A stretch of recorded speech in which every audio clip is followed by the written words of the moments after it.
कृषि दर्शन कृषि दर्शन कृषि दर्शन कृषि दर्शन कृषि दर्शन कृषि दर्शन।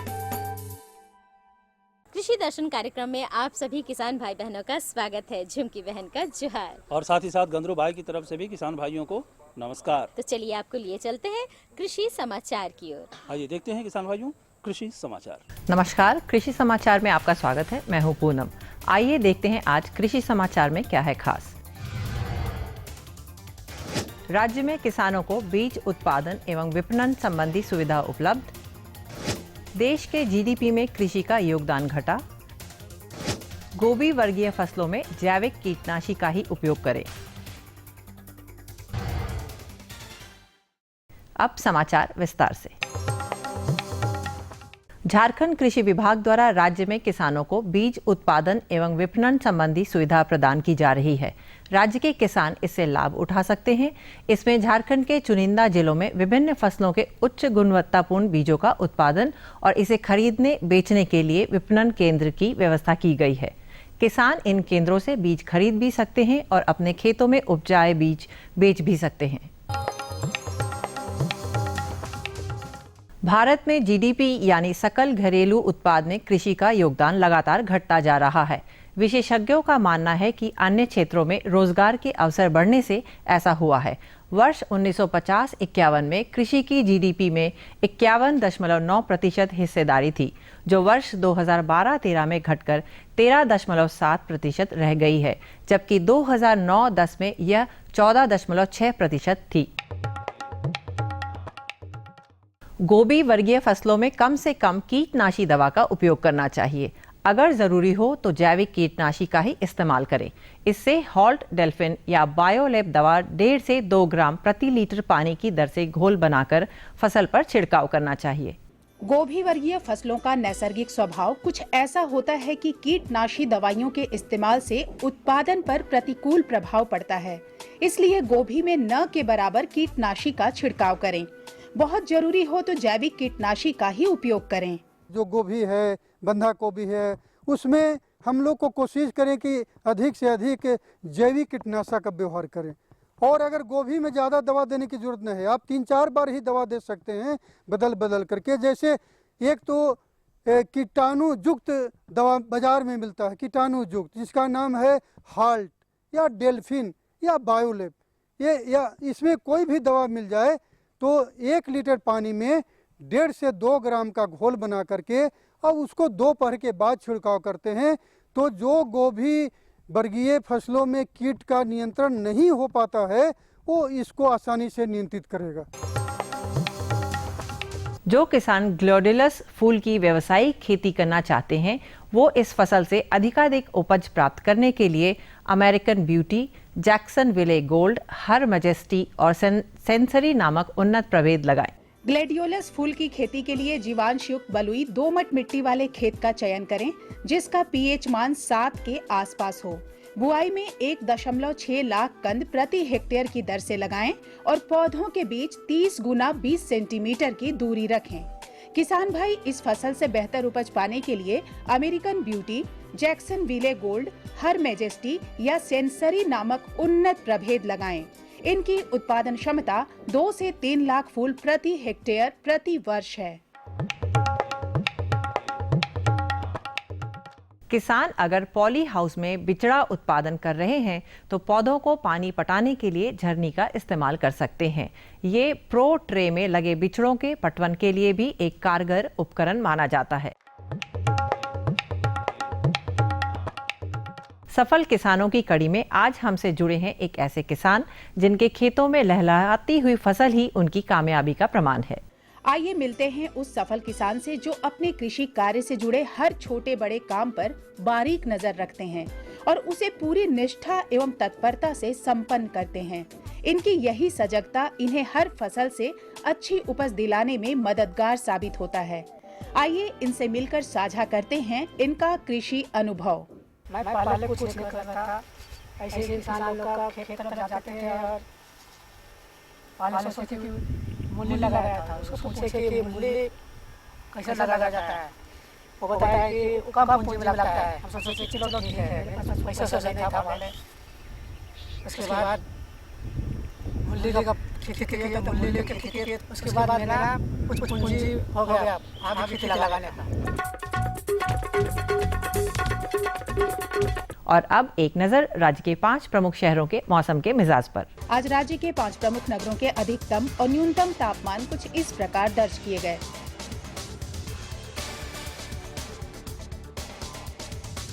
रांची का अधिकतम तापमान 30 डिग्री सेल्सियस और न्यूनतम 19 डिग्री सेल्सियस। जमशेदपुर का अधिकतम तापमान 33 डिग्री सेल्सियस और न्यूनतम 21 डिग्री सेल्सियस। मेदिनीनगर का अधिकतम तापमान 32 डिग्री सेल्सियस और न्यूनतम 19 डिग्री सेल्सियस। देवघर का अधिकतम तापमान 34 डिग्री सेल्सियस और न्यूनतम 21 डिग्री सेल्सियस।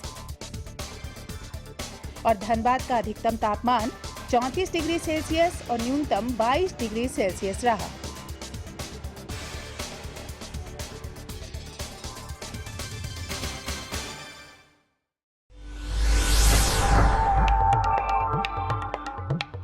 और अब मंडी भाव में आइए नजर डालते हैं अनाजों के भाव पर। आज कृषि उत्पाद बाजार समिति पंडरा रांची में विभिन्न खाद्यान्नों के थोक भाव कुछ इस प्रकार दर्ज किए गए। चावल मोटा 2150 रुपए से 2250 रुपए, चावल मध्यम 2550 रुपए से 2700 रुपए, चावल उत्तम 3300 रुपए से 3400 रुपए, गेहूं 1800 रुपए से 1850 रुपए, चना 3250 रुपए से 3350 रुपए, दाल अरहर 5500 रुपए से 6400 रुपए, दाल मसूर 4700 रुपए से 5100 रुपए, दाल चना 3700 रुपए से 3800 रुपए, सरसों तेल 8875 रुपए से 9250 रुपए, चीनी 3050 रुपए से 3150 रुपए, आलू 700 रुपए से 800 रुपए और प्याज 900 रुपए से 1000 रुपए प्रति क्विंटल रहा। कृषि समाचार में आज इतना ही। अगले दिन अगले अंक में फिर मुलाकात होगी कुछ ताज़ा तरीन खबरों के साथ। तब तक के लिए दीजिए इजाजत। नमस्कार, जोहार। कृषि समाचार के अंतर्गत आपने ढेर सारी जानकारी ली, मंडी की भाव के बारे में, मौसम के मिजाज के बारे में और खेती बाड़ी के बारे में। लेकिन अब वक्त हो चला है एक छोटे से विराम का। तो इस विराम के बाद हम पुनः हाजिर होंगे किसान भाइयों। आप बने रहिए हमारे साथ। ये लो और बताओ। बस। अरे ये क्या भैया जी, बस इतनी सी रासायनिक खाद? किसानी छोड़ रहे हो क्या? किसानी नहीं, नादानी छोड़ रहे हैं। मिट्टी की जांच कराई है। अब तो लालाजी जितनी जरूरत है उतने ही उर्वरक खेत में डालेंगे। हाँ, किसान भाई आज ही अपने जिले की नजदीकी भूमि परीक्षण प्रयोगशाला में मिट्टी की जांच जरूर करवाएं और मिट्टी में पोषक तत्व, नमी व पौधे के विकास को देखते हुए केवल जरूरत के अनुसार ही पोषक तत्व डालें। और हाँ, मिट्टी में गंधक, जस्ता, बोरोन जैसे सूक्ष्म पोषक तत्वों का पता लगाना भी न भूलें। उर्वरक और जैविक खाद के सही उपयोग से भूमि का उपजाऊपन बनाए रखें, उत्पादकता बढ़ाएं, खर्चा घटाएं और बहुमूल्य विदेशी मुद्रा बचाने में भी सहयोग दें। और हाँ, धीमी गति से नाइट्रोजन उपलब्ध कराने वाले उर्वरकों जैसे नीम लेपित यूरिया को प्राथमिकता दें और यूरिया का पत्तों पर छिड़काव करें। अरे वाह, तू तो सचमुच समझदार हो गया रे। अधिक जानकारी के लिए संपर्क करें जिला कृषि अधिकारी या किसान कॉल सेंटर। अम्मा खाना दे दो ना। सबर कर गोलू, अभी दाल नहीं गली है। तू फिक्र ना कर गोलू की अम्मा, अब की बार अपनी दाल खूब गलेगी। क्या मतलब जी? अब की बार NFSM के तहत दाल की पैदावार को बढ़ाने के तरीकों को दिखाने के लिए देश में 1000 क्षेत्र चुने गए हैं, जिसमें हमारा इलाका भी आ गया है। पर इससे हमें क्या फायदा? हमें 5 एकड़ खेती के लिए खाद और कीटनाशक के अलावा बढ़िया बीजों की एक मिनी किट भी मिलेगी। इतनी दाल का करेंगे क्या जी? अरे भगवान, सरकार ने दलहन का समर्थन मूल्य भी खूब बढ़ा दिया है और इनकी खरीद का भी पूरा इंतजाम कर लिया है। इससे आमदनी बढ़ेगी और फिर हमारा गोलू अच्छे स्कूल में जाकर के कृषि वैज्ञानिक बनेगा। हाँ, खुशबू की फुहार में, स्वाद की बहार में, तरक्की की तानों में, खिलती मुस्कानों में, हरे भरे पौधों में, बड़े बड़े सौदों में, मधुर भिनभिनाहट में, खुशियों की आहट में। NHM बागवानी मिशन, हमारी चाहत, आपकी मुस्कुराहट। विराम के बाद एक बार फिर से स्वागत है आप सभी किसान भाई बहनों का। और आप देख रहे हैं आम के मंजर लगे हुए हैं और आम के वृक्ष के तले हम खड़े हैं। बिल्कुल, कहना क्या है, आम और लीची का मंजर लग चुका है और मंजर में अब टिकोले भी आने शुरू हो गए हैं झुमकी बहन। और किसान भाइयों भी बहुत सारे, उनके पास भी बहुत सारे आम के जो पेड़ होंगे, लीची होंगे और उसका व्यवसाय भी करते होंगे हमारे किसान भाई। तो हम उनको जानकारी देना चाह रहे हैं कि भाई आम और जो लीची के पौधे हैं उनके मंजरों की सुरक्षा हम कैसे करें। तो अभी उसमें कई तरह के कीट भी लग जाते हैं जिससे मंजर बर्बाद हो जाता है। तो इस कीट का प्रबंधन कैसे करना है और इस विषय पर जानकारी देने के लिए हमारे साथ उपस्थित हैं हमारे विशेषज्ञ डॉक्टर देवेंद्र प्रसाद जी। तो आज जो हमारा विषय है वो है आम और लीची के वृक्षों में लगने वाले कीट और उसके प्रबंधन के बारे में, जिसकी अधिक और बेहतर जानकारी देने के लिए हमारे साथ है डॉक्टर देवेंद्र प्रसाद। तो डॉक्टर साहब, हमारे किसान भाइयों को बताइए कि आम और लीची के वृक्षों में लगने वाले मुख्य कीट कौन कौन से हैं? हर जगह आम का सीजन है, लीची का सीजन है और आम में अनेक तरह के कीड़े मकोड़े का प्रकोप होता है और लीची में भी कुछ खास कीड़े हैं जिसका प्रकोप होता है। तो आम में अभी आप देख रहे हैं कि हर जगह मंजर आ गया है और इस मंजर की अवस्था में सबसे जो प्रमुख कीट है उसमें मधुआ का प्रकोप सबसे अधिक होता है। और मधुआ के अलावे है मिलीबग का भी प्रकोप देखा गया है। उसके अलावे कभी कभी आप देखे होंगे कि जैसे लीची का समय आ गया है तो लीची में एक कीट नहीं कहिए, मकड़ी माइट का प्रकोप होता है। मकड़ी माइट कहते हैं और मकड़ी माइट ये काफ़ी बड़ी समस्या है और ख़ास करके पत्तियों में इसका ज़्यादा नुकसान होता है। उसके अलावे छोटे छोटे थ्रिप्स का भी प्रकोप होता है लीची में। और बाद में जब फल बनता है तो एक तरह का फल बेधक कीट का भी प्रकोप हो जाता है। तो ये प्रमुख कीट हैं जो आम और लीची में इस समय लगते हैं। तो हम डॉक्टर साहब से ये भी जानना चाहेंगे कि ये किस तरह हमारे वृक्षों को या फसलों को किस तरह से नुकसान पहुंचाते हैं। आपने अच्छा सवाल किया है। पहला मैंने बताया था आम के बारे में, जैसे आम का मधुआ, इस समय जो मंजर आ गए हैं तो उसमें मधुआ का प्रकोप सबसे अधिक होता है। और ये मधुआ जो है बहुत छोटा हरा हरा कीट होता है और ये मंजर या कोमल भाग हो, मंजर के अलावे कोमल भाग जो है उसका रस चूसता है और रस चूसने के कारण ये मंजर बाद में सूख जाते हैं। और इसका बहुत अच्छा पहचान भी है कि ये जो मधुआ है जो विसर्जन करता है, जो पखाना करता है, वो शहद जैसा करता है या हम कहें चीनी का घोल जैसा करता है।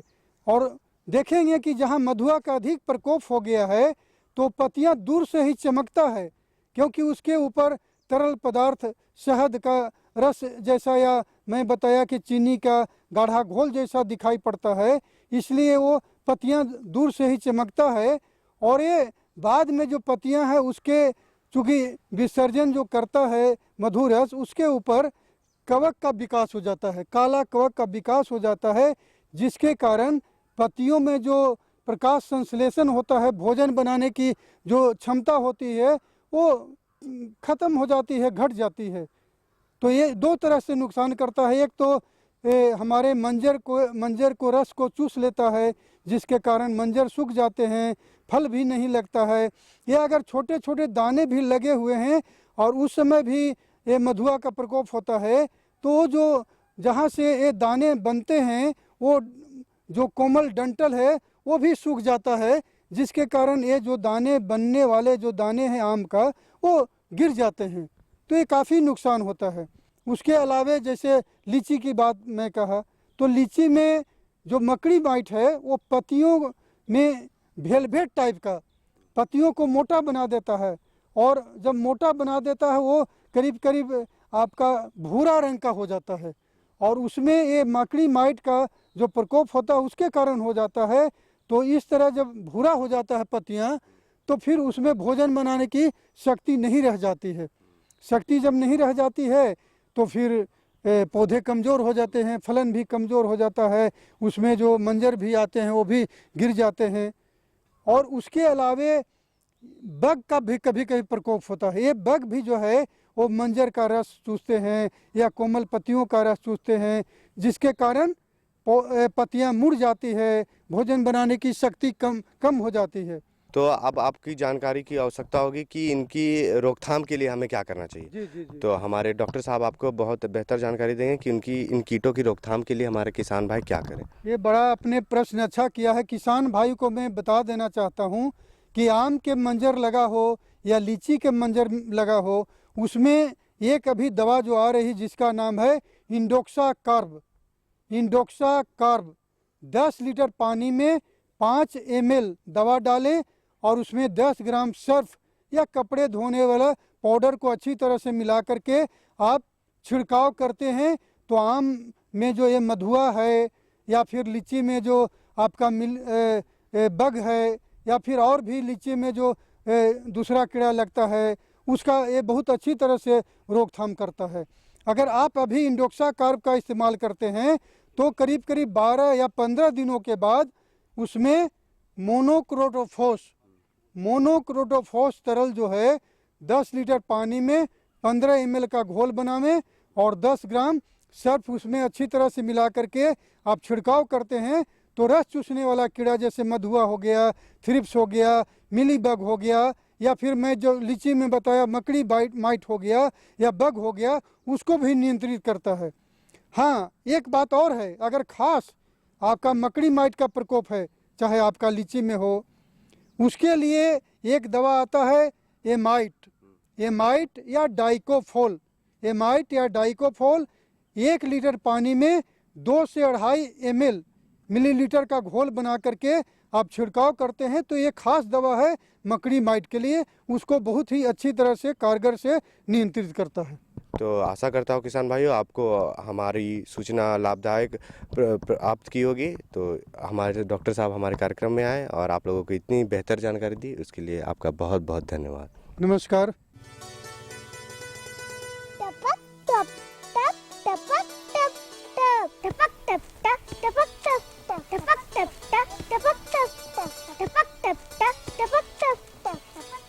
ये टपक टप टप क्या है? ये है किसानों के जीवन में समृद्धि और खुशहाली लाने का आसान उपाय। कैसे?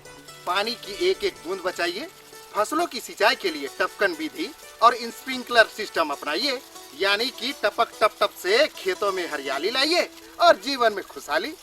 टपक टप टप? हाँ भाई हाँ, ये है सूक्ष्म सिंचाई पद्धति।